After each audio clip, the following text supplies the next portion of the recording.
Good evening friends. आज मैं NCERT का बुक लेके आई हूँ और ये कक्षा क्लास 7 का है, जिसमें बहुत सारे टॉपिक हैं एनसीईआरटी के बुक में। क्लास 7 का सामाजिक विज्ञान, ये जो 8 टॉपिक है ये सारे मैं करवा दूँगी। आज हम चैप्टर 1 अध्याय 1 देखते हैं, लोकतंत्र। और ये जो है एनसीईआरटी का जितना भी टॉपिक है वो सारे कॉम्पिटिटिव एग्ज़ाम में आते हैं, इसी बुक से ही आते हैं सारे क्वेश्चन एसएसटी के। तो इसे अगर आप ध्यान से पढ़ोगे तो आपके लिए ये काफ़ी यूज़फुल है। So let's start. लोकतंत्र का अर्थ होता है जनता का शासन। यह शासन की एक व्यवस्था है जिसमें आम लोगों की सहमति की आवश्यकता होती है। यहाँ निर्णय जनता की सहमति से उनके हित में लिए जाते हैं। इस व्यवस्था में जनता की भागीदारी प्रत्यक्ष या अप्रत्यक्ष हो सकती है। प्रत्यक्ष भागीदारी में शासन से संबंधित सारे निर्णय स्वयं जनता लेती है। अप्रत्यक्ष भागीदारी में ये निर्णय जनप्रतिनिधियों के द्वारा लिए जाते हैं। जनप्रतिनिधि वे लोग होते हैं जिनका चुनाव जनता करती है। ये जनप्रतिनिधि जनता के प्रति उत्तरदायी होते हैं। इन्हें समय समय पर जनता के बीच जाकर अपना विश्वास हासिल करना अनिवार्य होता है। आज विश्व के अधिकांश देशों में लोकतंत्र ही शासन की सर्वस्वीकृत प्रणाली है। आइए जानते हैं कि विश्व में लोकतंत्र का विकास कैसे हुआ है। तो लोकतंत्र का अर्थ ही हुआ है लोगों का शासन, यानी जनता का शासन। और इसमें जो जनता का शासन है, इसमें जनता के द्वारा जनता के लिए ही बनाया जाता है, और जो जनता होता है वो प्रत्यक्ष और अप्रत्यक्ष रूप से इसमें भागीदारी लेता है। चलिए हम जानेंगे लोकतंत्र का विकास एवं इसकी लोकप्रियता। प्राचीन काल से ही भारत एवं ग्रीस यानी रोम में लोकतंत्र के उदाहरण मिलते हैं। तो उदाहरण कहाँ मिल रहा है? रोम में। रोम के कई विद्वानों ने मानव समानता की वकालत की थी। मानव समानता लोकतंत्रीय व्यवस्था का एक प्रमुख गुण है।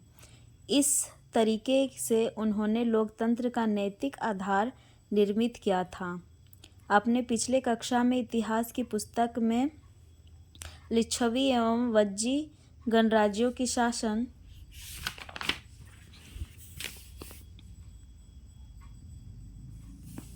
प्रणाली के बारे में पढ़ा। उनकी शासन प्रणाली गणतंत्रीय थी, लेकिन अधिकांश राज्यों में राजतंत्र ही था। कालांतर में विश्व में राजतंत्र एवं एकतंत्र की शासन प्रणाली स्थापित हुई। जैसा कि आप जानते हैं कि राजतंत्र में शासन की बागडोर राजा के हाथ में होती है, उनका निर्णय अंतिम होता है। इस प्रकार की शासन प्रणाली में लोगों का कल्याण शासक के व्यवहार और योग्यता पर निर्भर करती है। उस काल में यदि राजा अच्छे रहते थे तो लोग खुश रहते थे, और यदि राजा निर्दयी रहते थे तो लोगों को अनेक परेशानियों का सामना करना पड़ता था।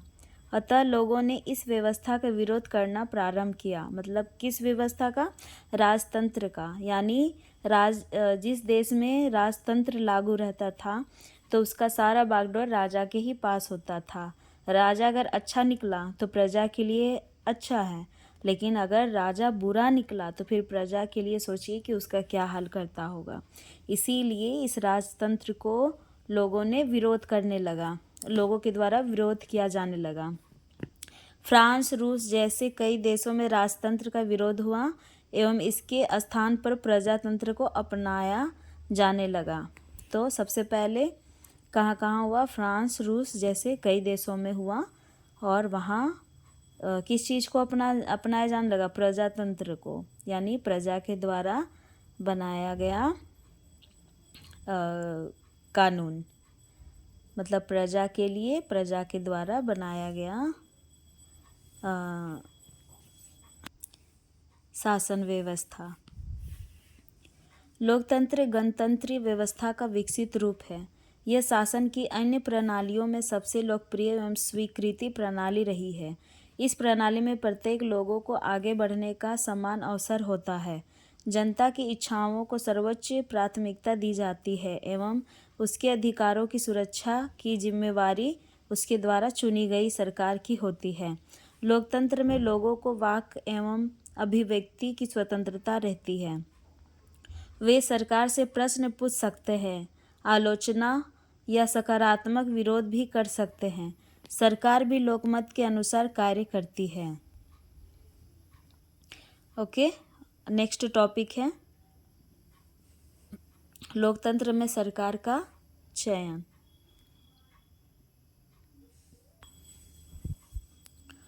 लोकतंत्र में सरकार का चयन। लोकतंत्र में सरकार का चयन कैसे होता है? चलिए हम लोग जानेंगे कि कैसे होता है लोकतंत्र में सरकार का चयन। इसका उत्तर इस बात पर निर्भर करता है कि लोकतंत्र प्रत्यक्ष है या अप्रत्यक्ष। अप्रत्यक्ष लोकतंत्र में जनता मतदान के द्वारा अपने प्रतिनिधियों के माध्यम से अपनी सरकार का चुनाव करती है। तो इसमें ये दिया गया है कि लोकतंत्र में जो प्रजा होती है वो प्रत्यक्ष और अप्रत्यक्ष रूप से किस तरह से भागीदारी करती है। अप्रत्यक्ष रूप का मतलब हुआ वोट देकर वो अपने प्रतिनिधि के माध्यम से अपने सरकार को चुनती है। प्रत्यक्ष लोकतंत्र में जनता सीधे अपने शासक का चुनाव करती है। स्विट्जरलैंड हमारे यहाँ किस तरह से चलता है? प्रत्यक्ष रूप से चलता है, वोट दे के ही हम अपने सरकार का चुनाव करते हैं। स्विट्जरलैंड के कुछ संघीय छोटे इकाइयों में लोकतंत्र का प्रत्यक्ष रूप देखने को मिलता है। तो ये अगर आपसे क्वेश्चन पूछा जाएगा तो ये क्वेश्चन देख लीजिएगा। स्विट्जरलैंड में ही और स्विट्जरलैंड के कुछ संघीय छोटी इकाइयों में लोकतंत्र का प्रत्यक्ष रूप देखने को मिलता है और हमारे यहाँ भारत में अप्रत्यक्ष रूप से होता है, सरकार बनाया जाता है सरकार को। स्विट्जरलैंड में जनता एक बड़े मैदान में इकट्ठा होकर शासक चुनती है। यह है स्विट्जरलैंड में प्रत्यक्ष चुनाव, इस तरह से होता है। भारत में लोकतंत्र। 1947 में आज़ादी के बाद भारत के नेताओं ने काफ़ी विचार विमर्श के बाद यह निर्णय किया कि भारत के लिए शासन की प्रणाली लोकतंत्र ही होनी चाहिए। आप पढ़ चुके हैं कि संविधान के लागू होते ही भारत एक गणतंत्र देश बना। भारत में अप्रत्यक्ष लोकतंत्र है। किसी सफल लोकतंत्र की विशेषता है उसके नागरिकों को मताधिकार एवं अन्य क्षेत्रों में प्राप्त समानता। यह है भारत का लोकतंत्र, मताधिकार की समानता। लोकतंत्र की सफलता इस बात पर निर्भर करती है कि सभी लोगों को मत देने का वैधानिक अधिकार है या नहीं। भारत जैसे लोकतांत्रिक देशों में वयस्क नागरिकों को मत देने का अधिकार प्राप्त है। इसे सार्वभौमिक वयस्क मताधिकार कहा जाता है। सभी को वोट देने का अधिकार है। आपको पता है कि एक निर्धारित किया गया है एक एज, उस एज के आगे सभी को वोट देने का अधिकार प्राप्त है। सार्वभौमिक वयस्क मताधिकार का विचार समानता के सिद्धांत पर आधारित है। यह घोषित करता है कि देश का हर नागरिक समान है, लेकिन सिर्फ मताधिकार से समाज में नागरिक समानता का उद्देश्य पूरा नहीं हो सकता। इसके लिए अन्य अवसरों पर भी समानता के कानूनी प्रावधानों की आवश्यकता होती है। भारतीय लोकतंत्र में समानता। भारतीय संविधान में सभी व्यक्तियों को समान माना गया है। इसका अर्थ है कि किसी व्यक्ति के साथ लिंग, धर्म, जाति तथा उसके शैक्षिक एवं आर्थिक स्तर के आधार पर किसी प्रकार का भेदभाव नहीं किया जा सकता है। संविधान में समानता को स्थापित करने के लिए कई तरह के प्रावधान किए गए हैं, जिसमें से कुछ निम्नलिखित हैं। तो यहाँ पे बहुत सारा भारतीय लोकतंत्र में समानता का कुछ संविधान में समानता को स्थापित करने के लिए बहुत सारे प्रावधान दिए गए हैं जो निम्नलिखित हैं। तो चलिए उसे हम लोग देखते हैं। नंबर 1, कानून की नज़र में हर व्यक्ति समान है। इसका अर्थ यह है कि देश के सभी लोगों को कानून का पालन करना अनिवार्य है, चाहे वो साधारण मजदूर हो या फिर कोई अधिकारी। हर व्यक्ति को सार्वजनिक स्थानों पर जाने की स्वतंत्रता है। ये पॉइंट है। कानूनी की नज़र में हर व्यक्ति समान। दूसरा है सार्वजनिक स्थानों पर जाने की स्वतंत्रता है।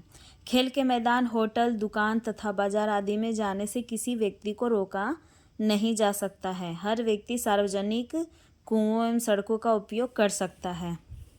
नंबर 3, अस्पृश्यता को दंडनीय अपराध घोषित किया गया है। वर्तमान में ये प्रथा कहीं को नहीं मिलती। इसका लगभग पूर्णतः उन्मूलन हो चुका है। नंबर 4, सार्वजनिक रोजगार में सभी व्यक्तियों के लिए समान अवसर उपलब्ध हैं। इसके अलावा शासन ने सरकार की विभिन्न योजनाओं एवं कार्यक्रमों के द्वारा समानता के अधिकार को लागू किया है। सरकार ने सैकड़ों वर्षों तक असमानता के व्यवहार से पीड़ित समुदायों के जीवन स्तर को सुधारने के लिए अनेक कार्यक्रम और योजनाएं लागू की हैं। इन योजनाओं का उद्देश्य उन लोगों को अधिक अवसर प्रदान करना है जिनके अतीत में समुचित अवसर नहीं मिले। उदाहरण के लिए महिला समाख्या कार्यक्रम तथा मध्याह्न भोजन योजना जैसी योजनाएं मूलतः समानता के अधिकार को सुनिश्चित करने के लिए लागू की गई है। सामाजिक एवं आर्थिक रूप से पिछड़े ग्रामीण क्षेत्रों में महिलाओं की शिक्षा एवं सशक्तिकरण के लिए 1989 में महिला समाख्या कार्यक्रम की शुरुआत हुई थी। 15 अगस्त 1995 से प्राथमिक एवं उच्च प्राथमिक स्कूलों में बच्चों का नामांकन, उनकी उपस्थिति एवं उनके पोषण स्तर में सुधार के लिए मध्याह्न भोजन योजना लागू है। यह योजना केंद्र सरकार एवं राज्य सरकार के सहयोग से संचालित है। इस योजना में तब से आज तक कई परिवर्तन किए गए हैं। यह योजना भारत में सर्वप्रथम तमिलनाडु राज्य में प्रारंभ की गई और 2001 में उच्चतम न्यायालय के निर्देश पर इसे पूरे देश में लागू किया गया है। तो आप जहाँ से भी वीडियो देख रहे हो, आपके यहाँ भी जो गवर्नमेंट स्कूल होगा वहाँ पे मिड डे मील चलता है। आप देखे होंगे, मध्याह्न भोजन जिसे कहा जाता है, वो सरकार दे रही है सभी बच्चों के लिए मुफ्त में। ताकि इस कार्यक्रम के अंतर्गत सभी सरकारी, एक बार मैं ये बता देना चाहती हूँ कि ये जो चैप्टर है वो काफ़ी लंबा है, तो थोड़ा हम लोग स्पीड जाएंगे। आप देख सकते हो ये जो चैप्टर है वो काफ़ी लंबा है, तो थोड़ा हम लोग स्पीड जाएंगे क्योंकि समझाने और समझने में, मतलब आप वीडियो देख के समझ लेना, लेकिन जब मैं समझाने बैठूँगी तो फिर बहुत ज़्यादा टाइम लग जाएगा। इसलिए आप थोड़ा बहुत मैं बताते जाऊँगी, फिर भी आप लोग देखना। ओके। इस कार्यक्रम के अंतर्गत सभी सरकारी प्राथमिक एवं उच्च प्राथमिक तथा सरकारी सहायता प्राप्त स्कूलों में पढ़ने वाले बच्चों को दोपहर का भोजन स्कूल द्वारा दिया जाता है। इस कार्यक्रम का प्रभाव काफ़ी सकारात्मक रहा। जैसे विद्यालयों में गरीब बच्चों के नामांकन दर में बढ़ोतरी हुई, विद्यालय में उनका ठहराव होने लगा। दोपहर को अपने बच्चों को खाना खिलाने के लिए काम छोड़कर घर आने वाली माताओं को इससे काफ़ी राहत मिली। ये पॉइंट वाइज पॉइंट आपको क्वेश्चन में दे दिया जाएगा कि क्या क्या हुआ, तो ये सही है कि गलत है, इस तरह से ये क्वेश्चन बना के। ये कार्यक्रम जातिगत पूर्वाग्रहों को कम करने में सहायक हुआ। मतलब जात पात के भेदभाव को मिटाने के लिए भी एक साथ सभी जाति धर्म के बच्चों को खाना खिलाया जाने लगा। भारत में असमानताएं।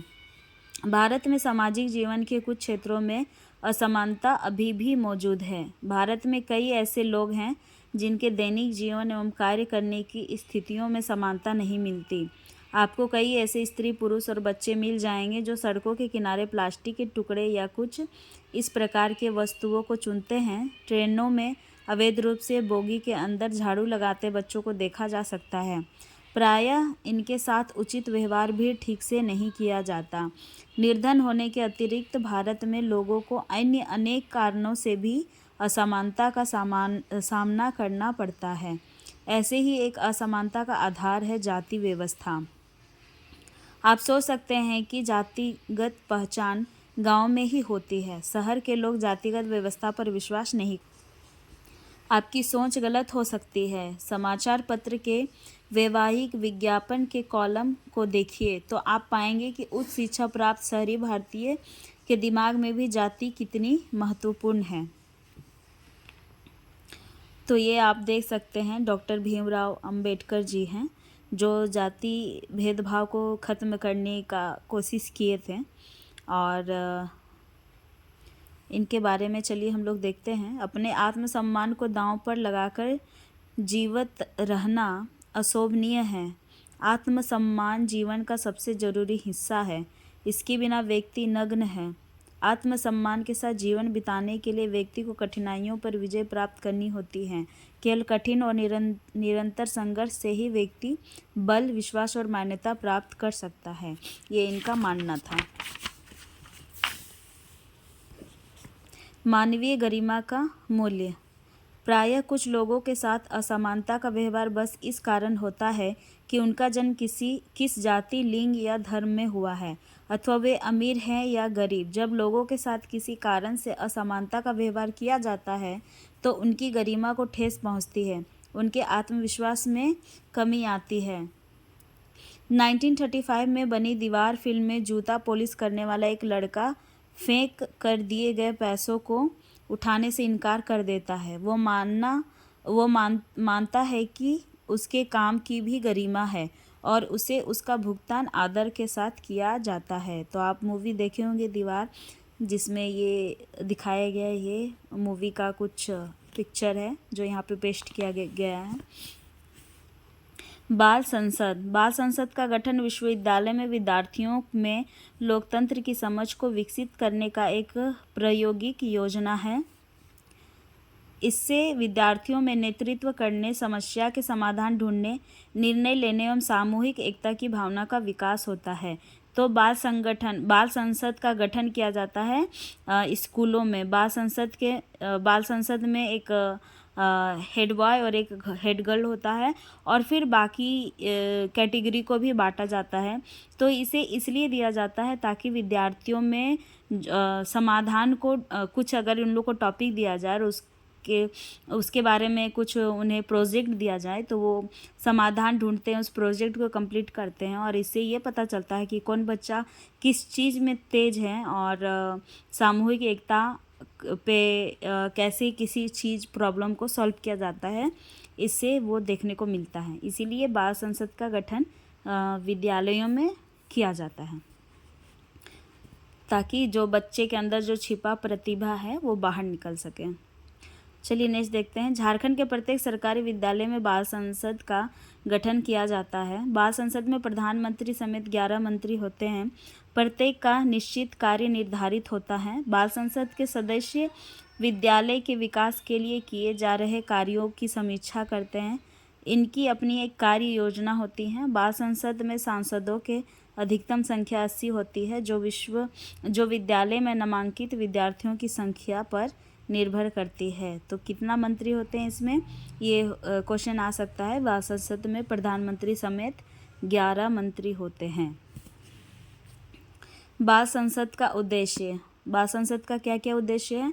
विद्यालय विकास हेतु नई नई योजनाएं बनाना, विद्यालय के शिक्षण कार्य को बेहतर संचालन में सहयोग करना, विद्यालय के बच्चों को प्रकृति व पर्यावरण के प्रति संवेदनशील बनाना, कक्षा में सीखने का माहौल विकसित करना, बच्चों के संपूर्ण व्यक्तित्व का विकास, विद्यालय को समुदाय से जोड़ना, विद्यालय प्रबंधन से जुड़े विषयों की पहचान व उस पर ठोस निर्णय लेना, विद्यालय को आकर्षक बनाना, बच्चों की उपस्थिति नियमित करना, शिक्षण सामग्रियों का रख रखाव व नियमित उपयोग, विद्यालय की समय सारणी के अनुसार विद्यालय में पठन पाठन, विद्यालय को स्वच्छ रखना।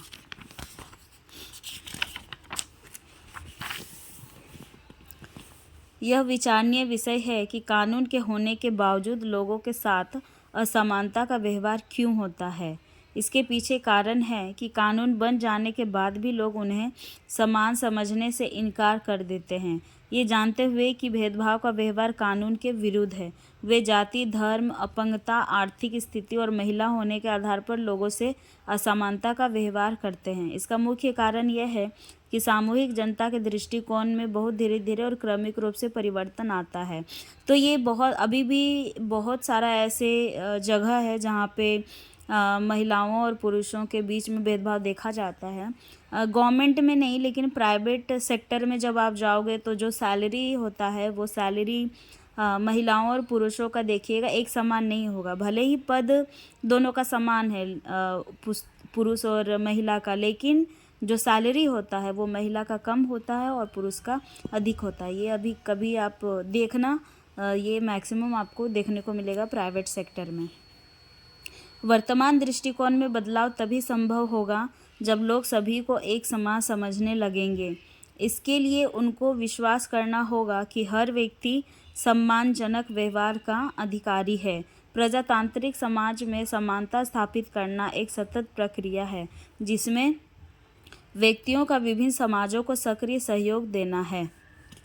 नेक्स्ट है अन्य लोकतंत्रों में समानता के मुद्दे।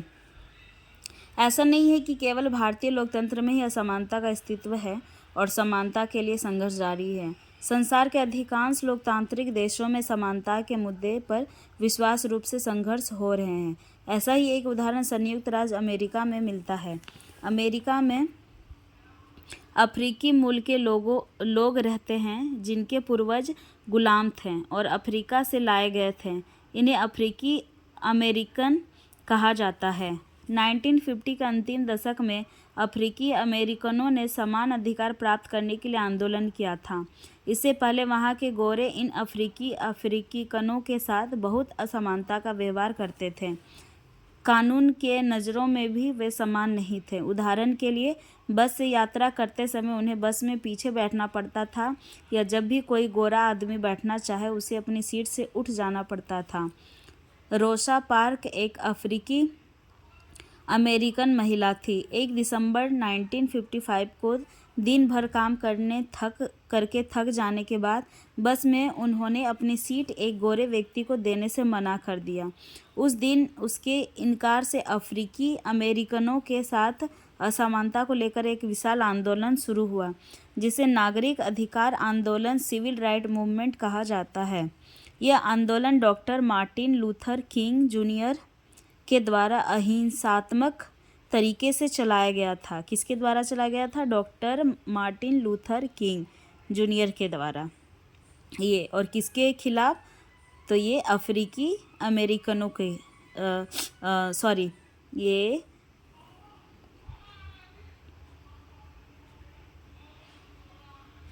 ये अमेरिका में रहने वाले लोगों के लिए चलाया गया था,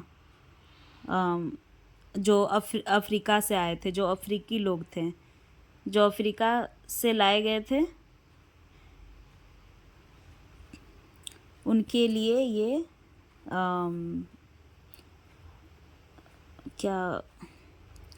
आंदोलन चलाया गया था। वे अमेरिका के एक पादरी एवं आंदोलनकारी थे। उन्हें अमेरिका का गांधी कहा जाता है।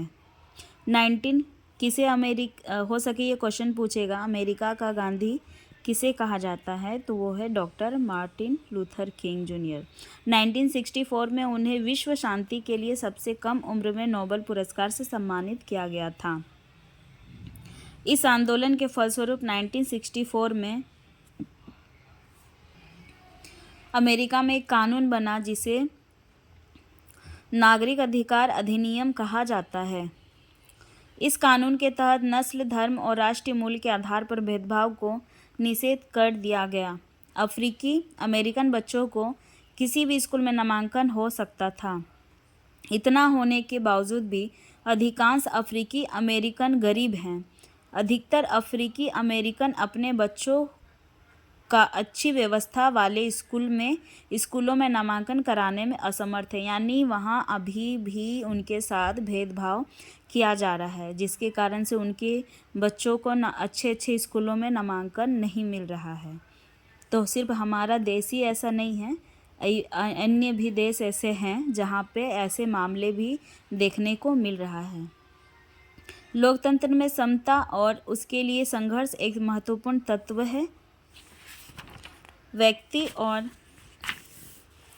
समुदाय का स्वाभिमान और गरिमा तभी बनी रह सकती है जब उसके पास अपनी और परिवार की ज़रूरतों को पूरी करने के लिए पर्याप्त संसाधन हो और उनके साथ कोई भेदभाव नहीं किया जाए।